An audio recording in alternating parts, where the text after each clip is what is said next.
Good evening and welcome to tonight's Finding Answers. Before we even introduce the topic we're going to be talking about tonight, I would like to show you what the power of faith can do. We've been speaking about the power of faith, and when we are using this power the right way, change happens. So if you're watching us now and you're in need of change, so this story that you're about to see is a sample, we could say, of how God can help someone when the someone learns how to unlock the power of faith. This is what faith produces when we learn how to use it. Let's watch. Before I made a decision to change, my life was a mess, I would say, because I was trying to be fake. I was trying to be someone I wasn't, especially in school with friends, with the older people in my year and stuff. I wanted to be like them. I wanted to be that person that everyone else will look up to say, okay, he's got this, I want that. So that was me. I was addicted to girls. I was addicted to robbing people. I was addicted to lying, swearing. And it got to a stage where I became someone I wasn't. I was fake. It was seen in my actions, and I wanted to change, but I was too deep inside that I couldn't really change. I was labeled, I should say, even my teachers in school. As I made my decision, I said to myself, I didn't want to tell no one that I made a decision to change. I wanted them to see the change inside of me. And it was really clear, even when I went back to school and stuff, like my teacher, she was like, oh, Ahmed, you've changed. And I was happy. I was like, I didn't need to tell you that I've changed because you can see the change inside of me. And now, like I would say, I'm different because I made a decision to change. And just from that decision, from making that decision, everything started to move forward. For me, I'm now a positive person. I can speak in front of cameras now. I can speak in front of people. But before, I wanted to be someone I wasn't. I wanted to be different. I didn't know how to accept myself. But now, I can do anything I want. I'm just myself. I'm just Ahmed.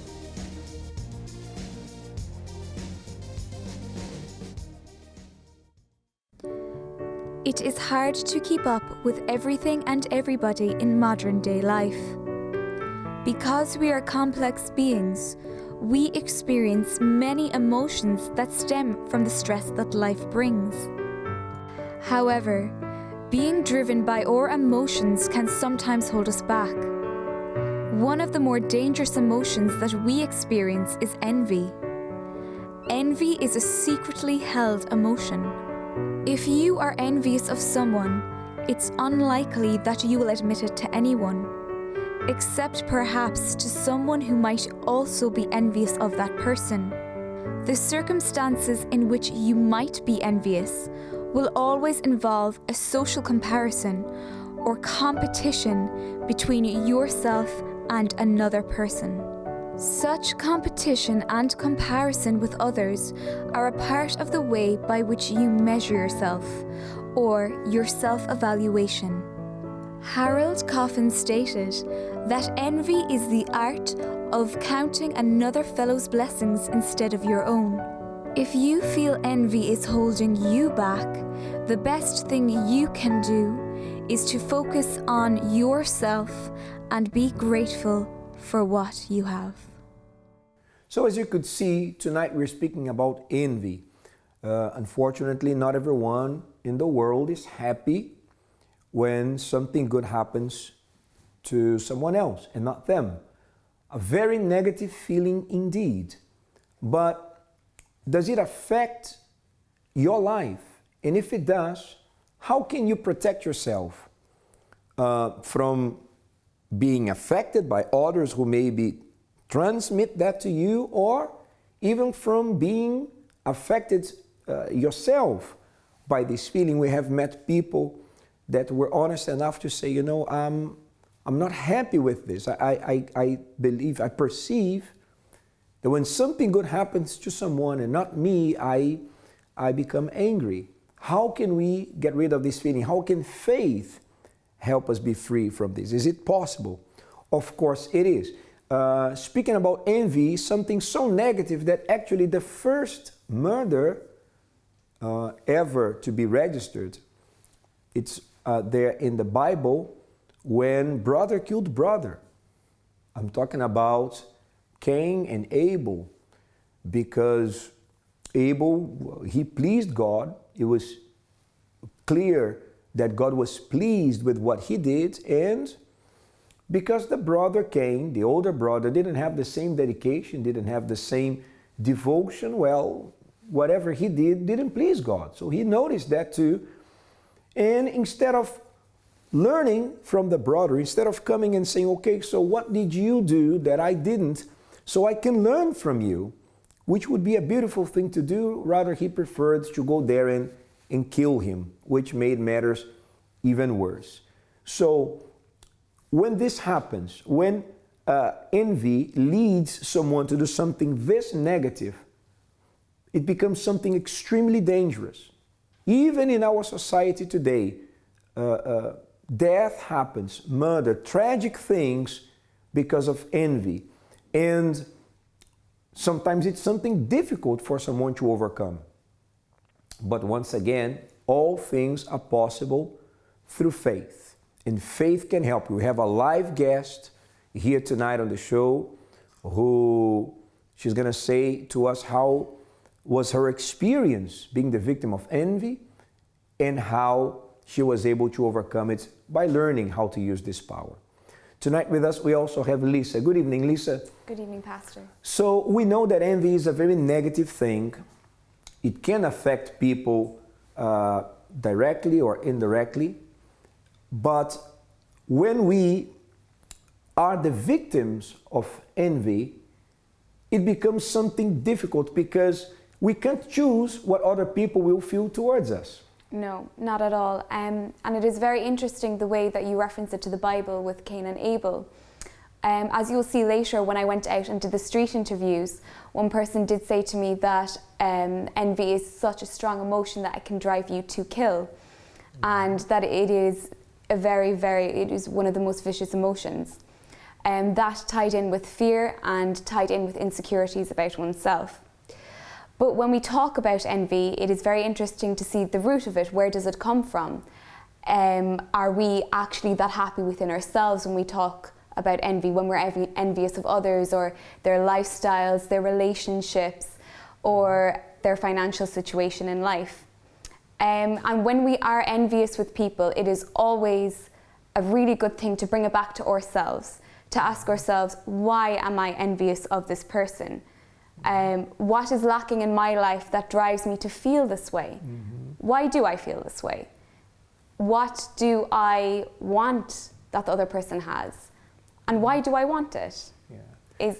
How will this enable me or drive me forward in life? And I think it's something that you can work on yourself if you do feel this strong emotion. And you know, it's very pertinent because basically we see on the headlines every day, Lisa, the tragic things that envy brings about. I have never seen anything positive come out of it, but in history, right, we have different examples where tragedy happened, negative things happened.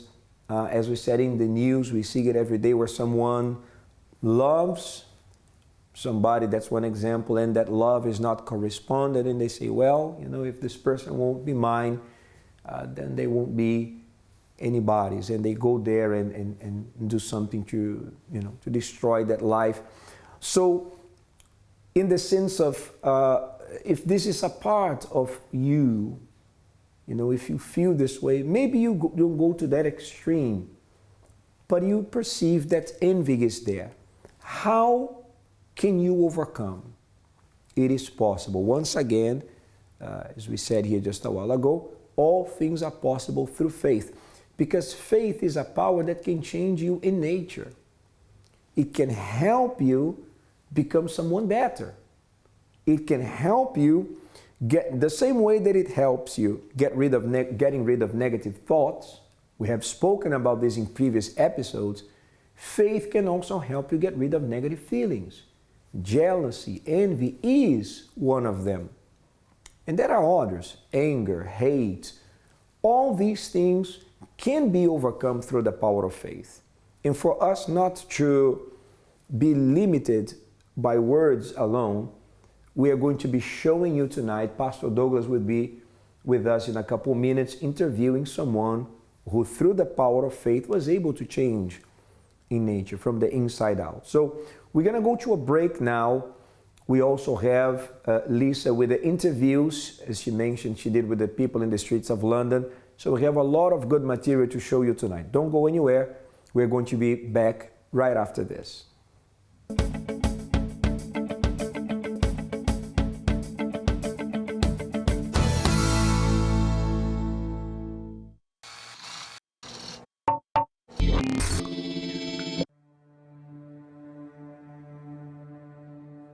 I had a lot of problems inside of me, but I would never voice it out. The biggest problem was probably at night, where I would feel a presence in my room, a strong presence. Like, for example, if you close your eyes right now and someone's standing in front of you, though you can't see them physically, you can feel them. If they move, you'll know. That's how it was for me, right on the door of my room.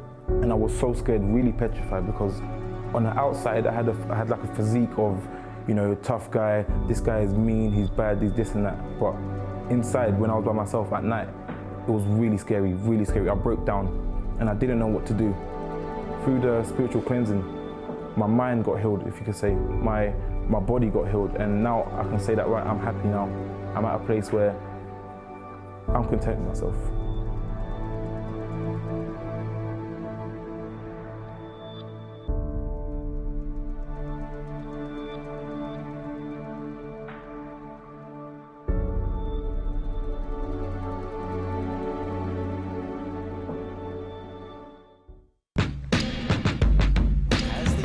Steering killer drones.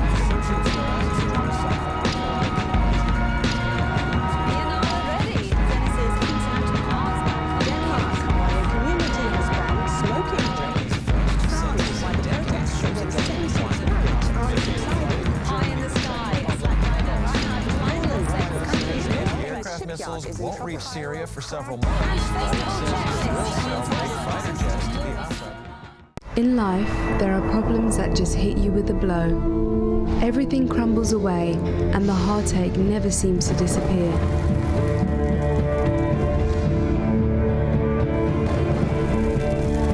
Everything keeps going wrong. You are in despair. What do you do when your hope isn't enough? When your single prayer seems to return unanswered, and the persistent problem is still there?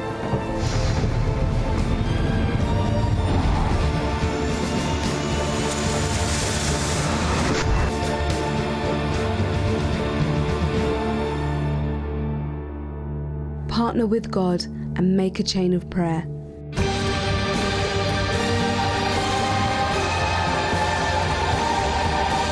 A Chain of Prayer is a weekly series of uninterrupted prayer and action to tackle the most stubborn of problems. Make the chain of prayer and turn things around once and for all. Don't give up. Make a chain of prayer. It works.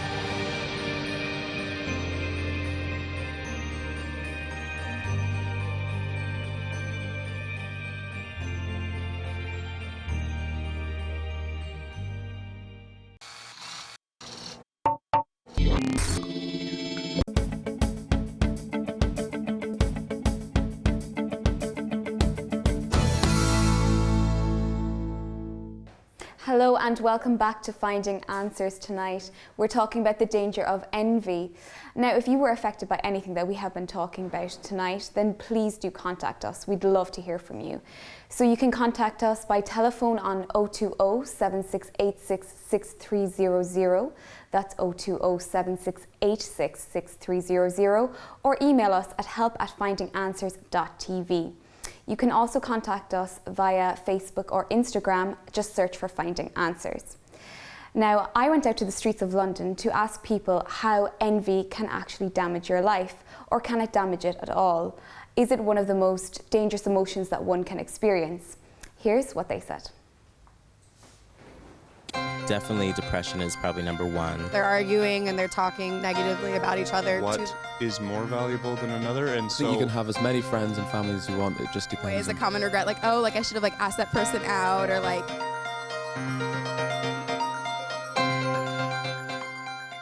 Hi, Hi, this is Lisa here tonight for Finding Answers, where we're talking tonight about the dangers of envy.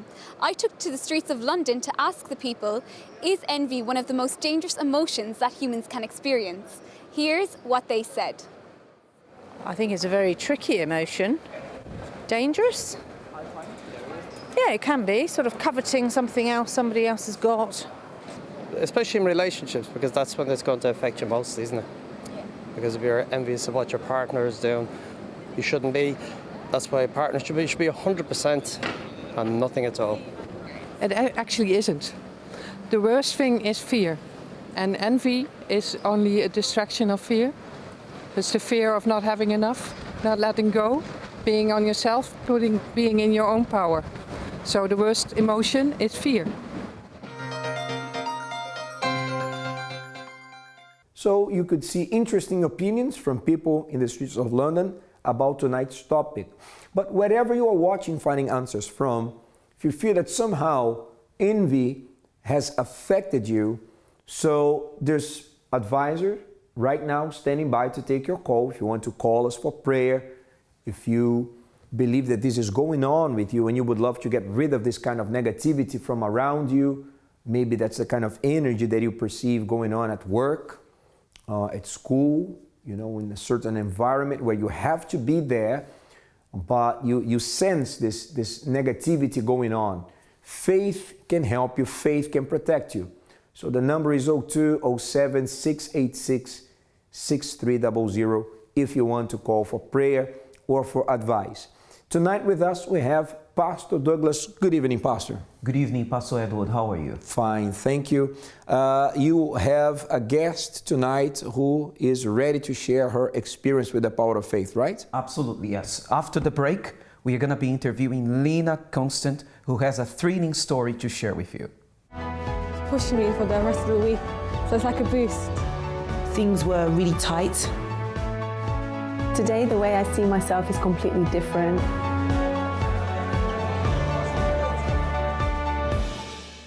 Well, we are back, and I have here with me tonight Lina Constant. Is that right? Yes, Pastor. Lina, who happened to be seriously affected by the negative power of envy. So please tell us more about this. Where did it all start? Where did this envy come from? It started when I was younger. So, like, when I saw at 4 years old, when my dad and mum broke up, so it was like everything had just shut down and started to go wrong in the terms of when I started to go to my dad's house and he started to teach me in my homework and stuff. He started to shout at me rather than talk to me. He didn't like listen to me. He didn't, try to calm me down and be, the way he should have been, like teach me as a teacher or be as a father, instead of just shouting at me all the time. But later on, as I grew up with anger and hate for him. Like, I didn't want to go to his house. I wanted to stay home with my mum and sisters rather than go with him. But then as I grew up and I was a teenager, I started to have jealousy for other girls with, mum and dads together and who had better things than me or who looked better than me.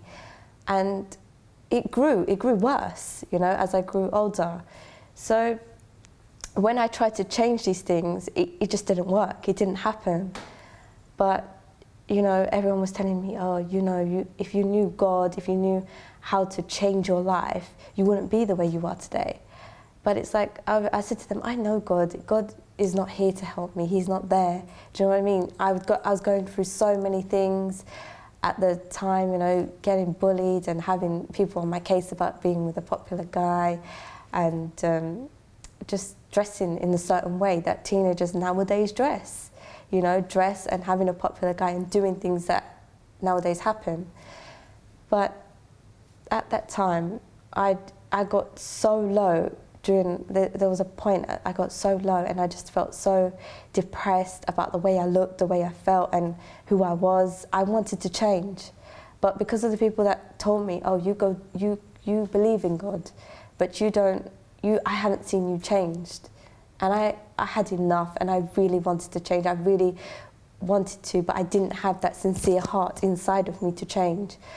So what I did is I started praying and I said to God, look, God, I want to change. I started being sincere this time with a sincere prayer, and I believed, and I had all the faith. When I saw this inside of me changing, and God had answered my prayers, I no longer felt that way, to feel jealousy or to want to be popular or to have attention of guys and other people. You know, even though I had, you know, so much drama at home with my dad and, you know, my sister not like being with me as I was younger, I just grew out of that because I was so empty. I didn't have God inside of me. And then I learned, you know. So the envy, the starting point, the root of the envy all began back then. Yes. When you were a little girl. Yes. And you grew up and your parents were not together. Yes. So you say it's a very important lesson which shows the importance or the seriousness of growing up in a dysfunctional family. That's why marriage is so important. It's the foundation of a society.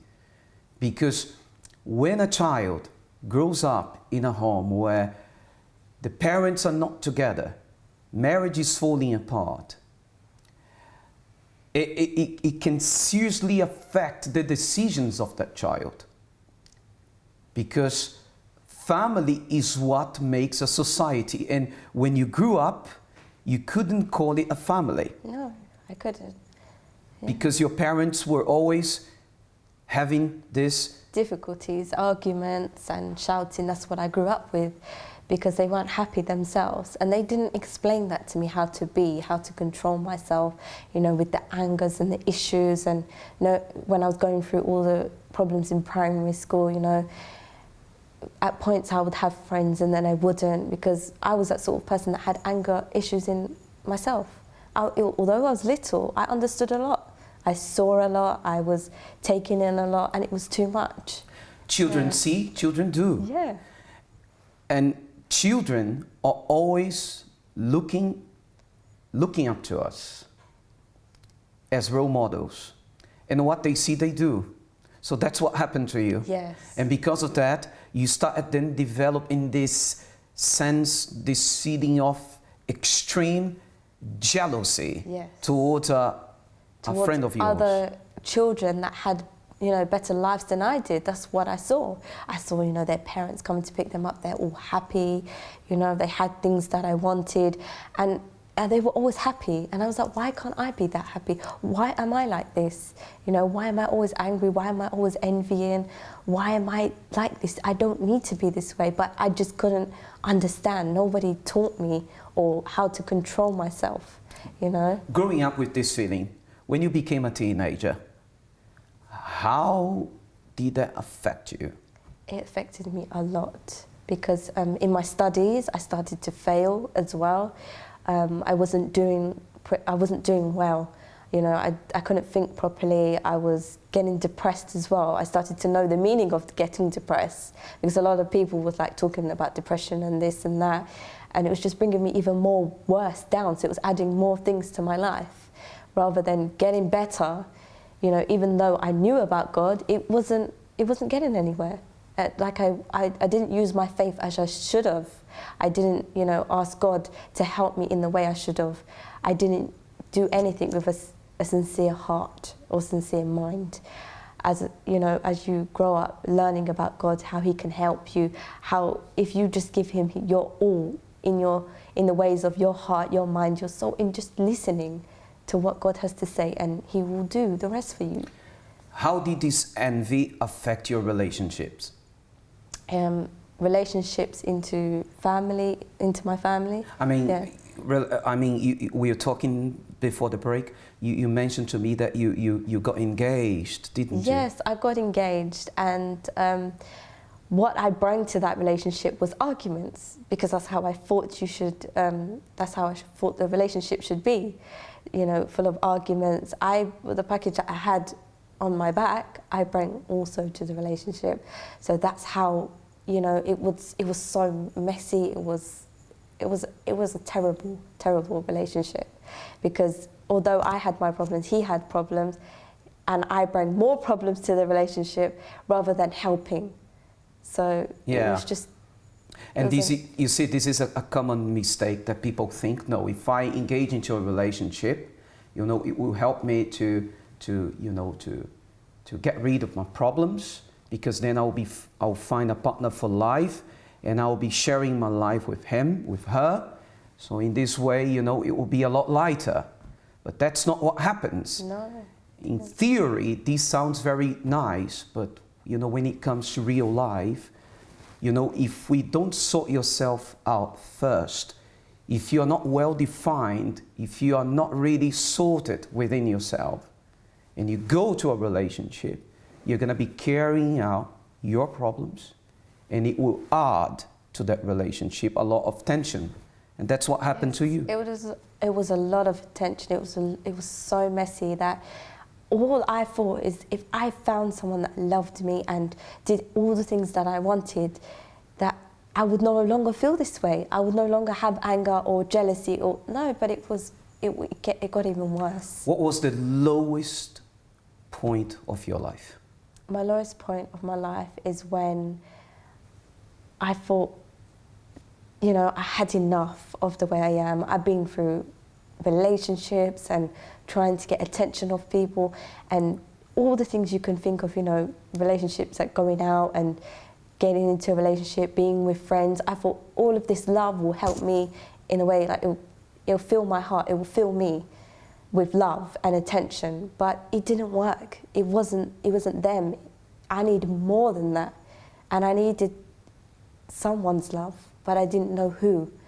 But when I found God and I said to him, God, just take away all the things that are destroying me, you know, like jealousy and, you know, putting anger in me and damaging my heart and damaging me and people around me.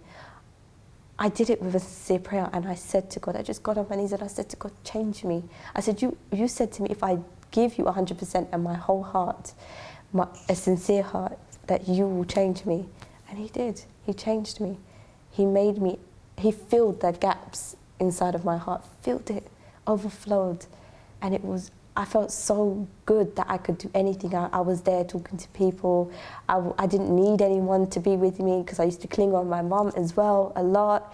I used to cling on to friends or people that I don't need them. I go out there and I'm able to do things without being next to people. You no longer feel that sense of emptiness inside of you. No emptiness, no jealousy or what people have and I don't have.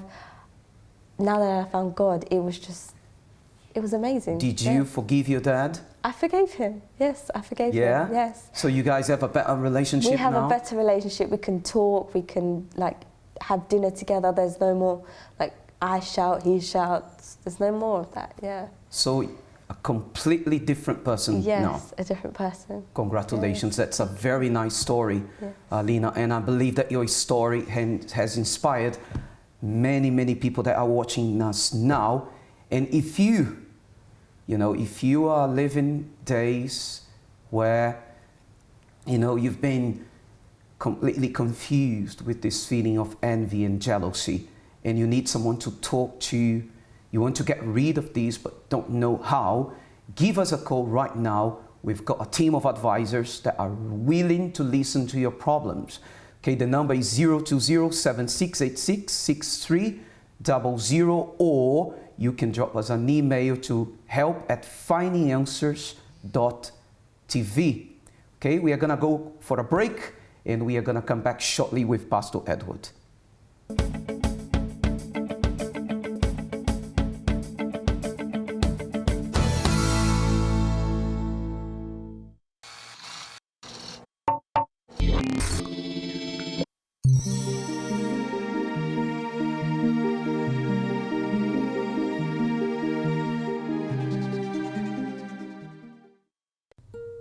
The pursuit of happiness. What will make you happy? Success? Fame?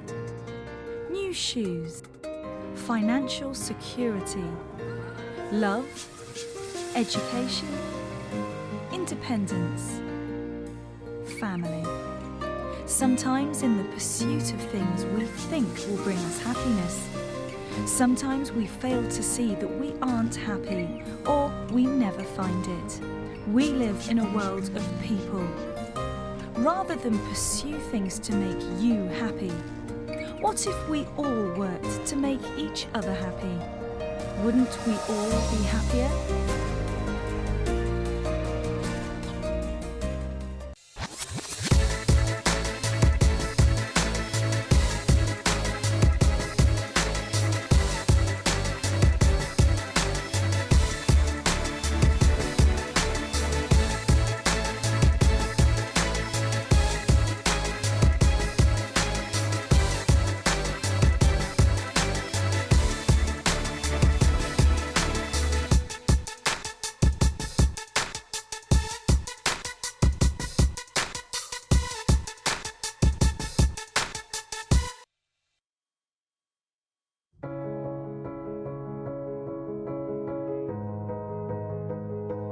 My husband committed suicide when I was quite young, left me with 3 young children.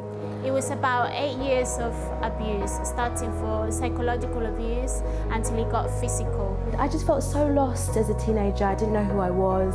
I kind of just felt very, very lonely. My grandmother passed away 8 months after, 9 months after, then my mother passed away too. I kind of buried those emotions. I was having really sleepless nights and I was really desperate. Depression, that was affecting me. 10 years I was on medication.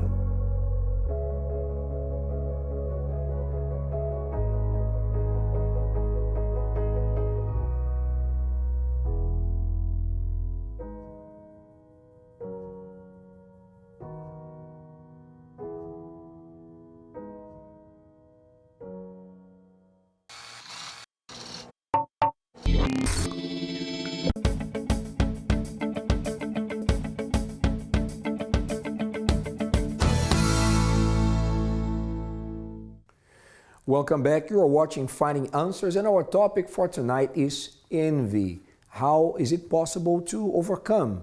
And an inspiring story, if you were watching just a while ago, the experience that Lina had with God and how He helped her through her faith to overcome this. And now speaking to Pastor Douglas, you see one strong point we've been speaking about in Finding Answers lately is the power of, we call it a revolt or righteous anger. I don't know which is the best term to use, but the faith that works is the one that couples this kind of feeling, not only feeling in an emotional way, but a sense of justice, where someone says, I've had enough. If I believe in God, I shouldn't be going through this. If I have faith in Him, this problem, this issue should not defeat me, because if our faith is restricted to reciting prayers, memorized prayers, and a couple rituals, that doesn't really connect us to God.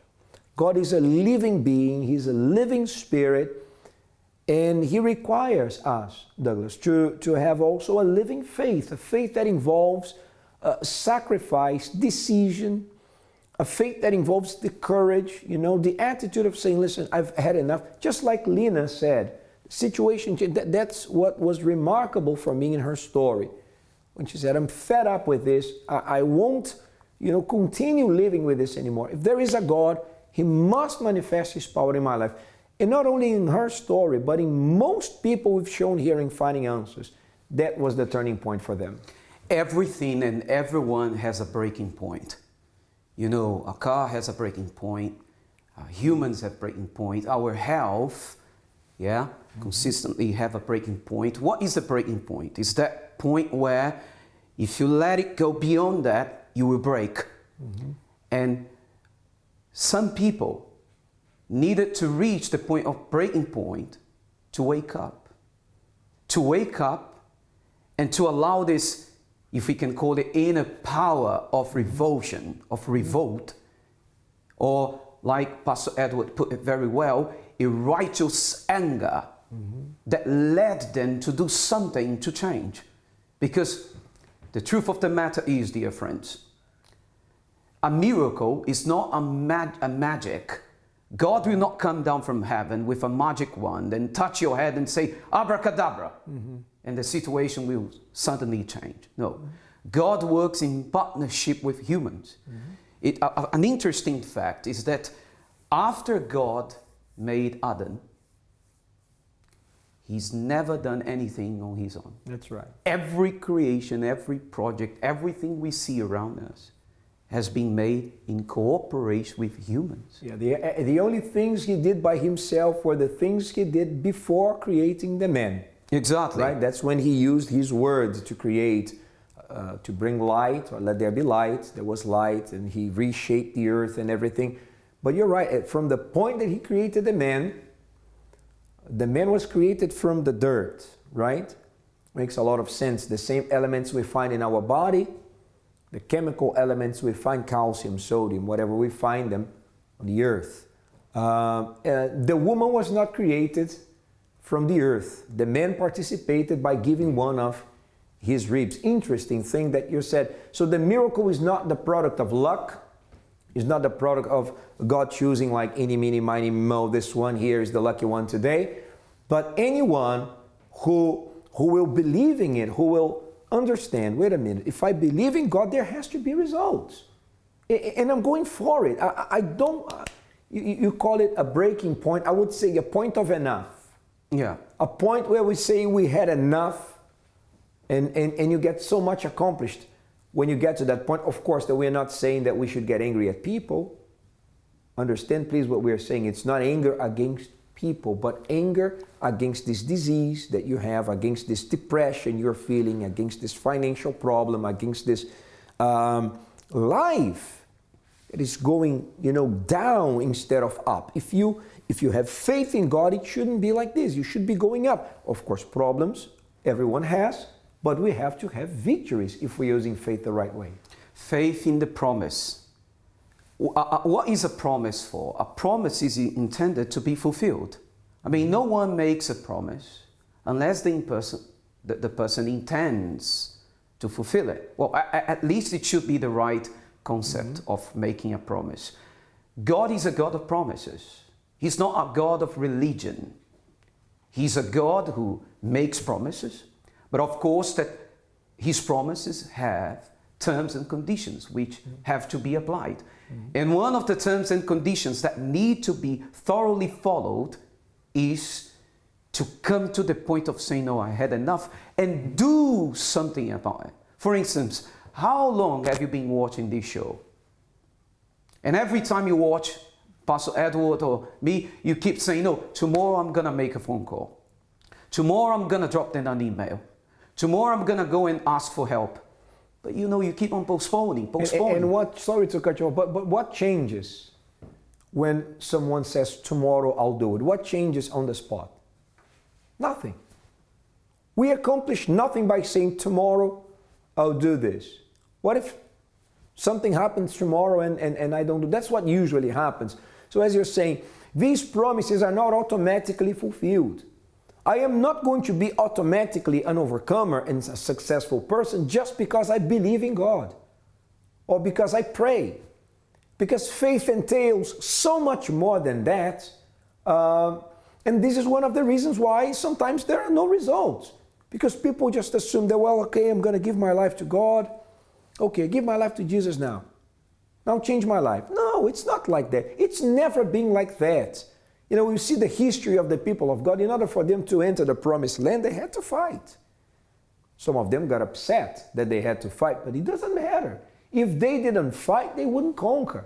So our fight is no longer against people, the enemies of the past, but our fight is against the negative thoughts. Our fight is against our problems. Our fight is against the negative forces that operate in this world. And when we don't put up this fight, Douglas, we don't see results, because even the Word of God says again, the kingdom of God is taken by force, and the forceful ones are the ones who lay hold of it. Lina understood this principle and she took it by force. She all had this belief in God, but nothing was moving forward. But then she said, one day I've come to my point of enough, having enough, And she said that she said a prayer sincerely. She said, God, please, here I am, change me. But she wasn't just expecting that magical change. She started taking steps, actions that provoked such change. Yeah, and listen, the truth is this. Either you drive yourself to this point where you have had enough and you do something positive, you do something in faith and you get a solution, or other option is you do nothing, you just keep waiting for things to automatically change and just hope for the best. And then in that case, you will be driven to this point of enough where a decision will have to be made. And maybe by the point it comes to that, the damage is already done. If you are in a situation right now that is serious, it's not a coincidence you're watching this program. I believe that this is a message God is giving you. Do something. Get help. Get help, whatever it is. Connect to God. Learn how to use your faith in a more productive way. It is possible. There is a solution. We guarantee there is a solution for you, as there was a solution for Lina and for every single story that's being shown to you every night here on the program. But they all did something. You have to do something too. We're going to pray in a few minutes on your behalf. If you need strength, inspiration, you want to come out of this depression, you want to get this burden off your shoulders, you can't take it anymore. You know, you're at this point where Douglas said, I'm about to break. Situation happened today that it was like the straw that broke the camel's back. I can't take it anymore. Then do pray with us. Include your name for prayer by calling us if you want. And as a preparation for the prayer, I want to show you another story of success of someone who was able to change his life by learning how to use the power of faith. We'll come back after this with a prayer. My anger started of an argument between my dad and my mum constantly. I was 6 years old and my parents would be arguing every night. Every single time I would attend a Friday session, I would find myself manifesting, and I would even try to look within myself to find if there is something wrong with myself. And they split for a period of 6 weeks, and I'd be staying with my mum. But I'll have an anger building inside of me because I'll be having a grudge, that thinking that it was her fault that my parents had broke up. The biggest wall in my life, I would say, it was believing and carrying on believing. Because there is differences. Someone can just say, I believe, and then you believe for one day. But what I wanted to do was to believe and keep on believing. And when they got back together, my mum was pregnant with a little sister that I was gonna have, but she died at birth, which brought up more anger inside of me. So I made a goal that I wanted to achieve myself. So I set that goal, which was to receive the Holy Spirit. And then whilst I set that goal, I put everything that I was learning through the services myself. I came to this church where they gave me practical advice, prayers, that helped me to overcome this anger problem. When everyone was asking the Holy Spirit, the pastor was praying, then I asked. I just had the assurance within myself that this is it, and you have to believe now, because no one else is going to believe for you. They also taught about faith, how your faith can do anything. So I believe that my faith can help me do the impossible by making me controlled, not being angry no more. So from that day on, I started seeing changes.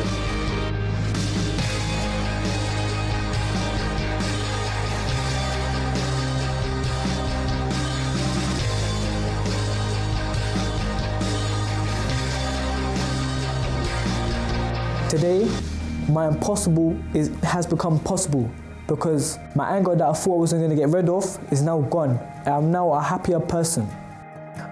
Within myself, I have peace. And when God is speaking, most importantly, I am able to actually hear His voice and actually do what He's asking me to do. And yeah, this is the new Samuel today.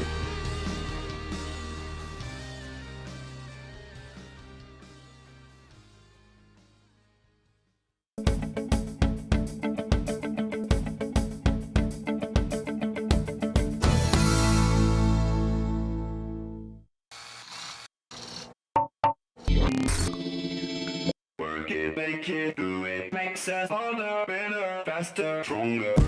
My Channel TV, featuring a kaleidoscopic daily dose of programming. Stay with us every day and explore politics, economics, science, technology, lifestyle, culture, sports, and much more. We're here to amuse you, to keep you updated, and to keep you company. We're My Channel, your channel on Sky 203. Come on, spin me around, now I don't wanna go home. 'Cause when you hold me like this, you know my heart skips a beat. I know I should, but I can't leave it alone. And when you hold me like this, that's when my heart skips a beat.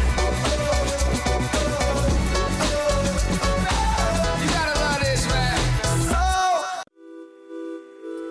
Do the maths.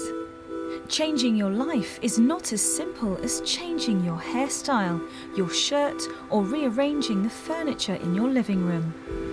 You're talking about years of deep-rooted habits, behaviours and problems that are not going to change overnight. Many may say, think positively, but the trouble with that is that you can't do or change anything with just thoughts. But add action into the equation and the outcome can be different. Let's do the maths. Positive thinking plus action equals a change. Whatever it is, if the change is significant, if it's worthwhile, then it will have to take time, effort, and homework from you.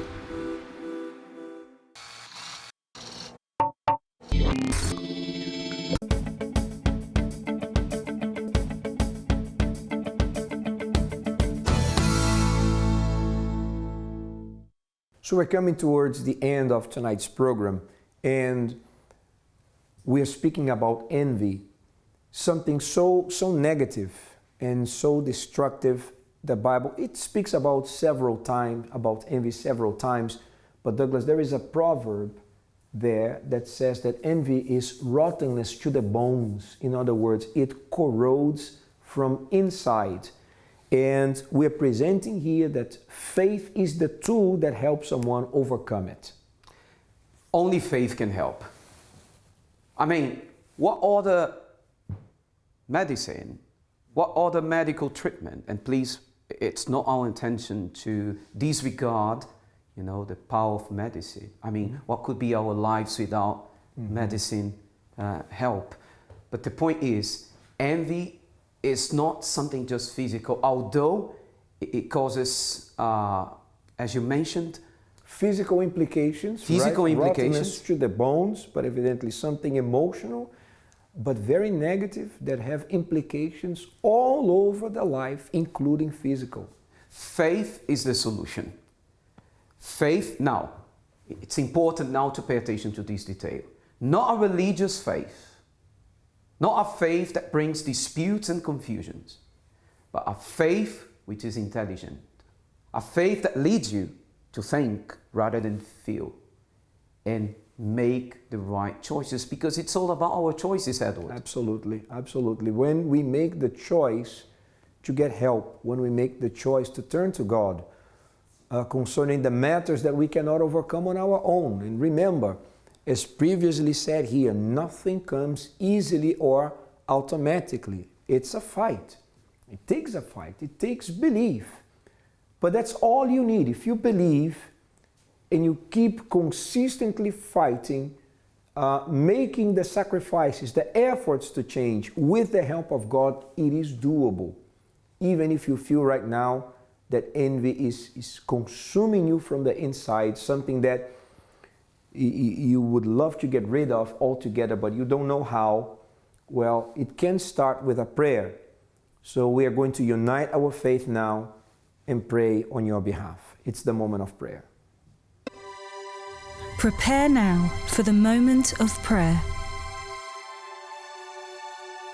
If you would like us to make a prayer for your health and general well-being, send your name and prayer request to help@findinganswers.tv.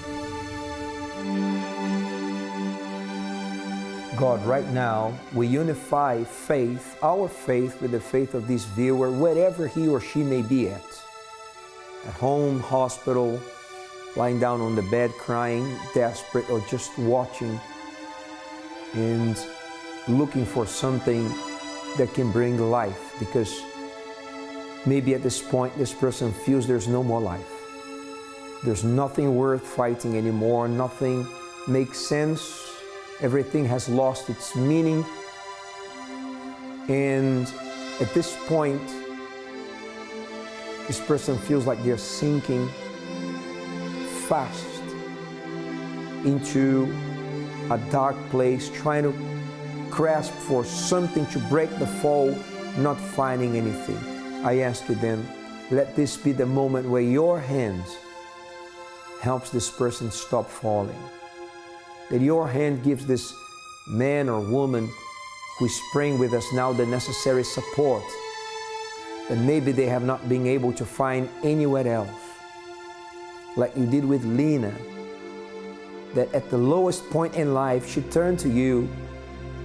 She got tired of just seeing the problem overcome her, being beat up by envy and jealousy and the emptiness inside and insecurities, and started to fight back. Well, I ask you, give this person the strength to fight back. Shine a light, my Lord, so they can have a point of reference to go towards even now. From now, at this point till tomorrow, when some will be going to work or to study or maybe even stay home, but send a sign of the answer to this prayer. Send a sign that this man or woman praying with us is not alone. Do this, my Lord. Do this right now. Only you can. We can't do this without you. That's why we hold on to your hands. And those who've been consumed by this negativity called envy, heal them now. Heal them from this terrible feeling. Heal this person. Change what no man can change, what only you can change. God, we are doing what we can. We are sincerely reaching out to you. But you also, you must do what only you can do. Only you, because otherwise there will be no hope. We trust that you heard our prayer. We trust that you answered us already. And this weekend will be different, because as we are about to start it, we're doing it in your presence. We're doing it speaking with you. So I bless all those who are praying with us. Let them receive health, strength, hope, and the power to fight back. I bless this water. Use it, God, so that when they drink, something will change inside. Something will change. And they'll get the energy they need to start putting their life on a new route. This is our prayer, humble but sincere. Thank you, God, for answering it. And if you agree with us, say amen, and you can drink the water now.